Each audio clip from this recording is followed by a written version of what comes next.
لا حول ولا قوة إلا بالله. هذه الدنيا بكل جمالها وعظمتها سوف تنتهي يوما ما، والشمس والنجوم أيضا سوف ينطفئ نورها، والجبال الشاهقة بكل هيبتها وشموخها سوف تصبح دكا، وستغور البحار، وهذه الغابات الجميلة ستصبح خضرتها كأنها حمم البراكين.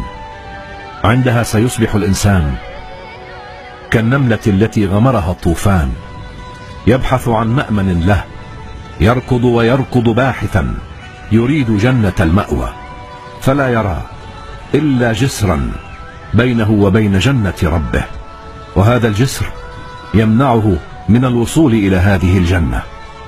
إنه جسر يتسع تارة ويضيق أخرى.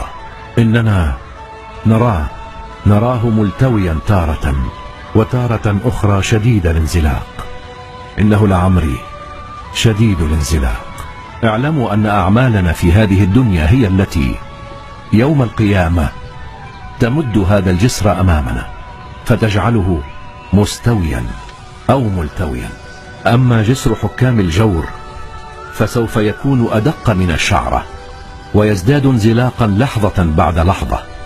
في ذلك اليوم جوارحنا تشهد على أعمالنا خيرا كانت أم شرا، ولا شيء أشد من الظلم هولا.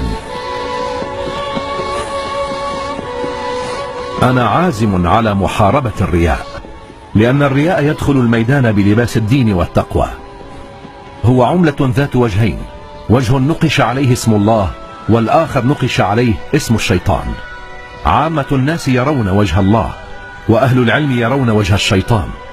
هذا الرياء أدمى قلب إمامنا علي بن أبي طالب، الذي عانى من رياء المنافقين مدعي الزهد والتقوى.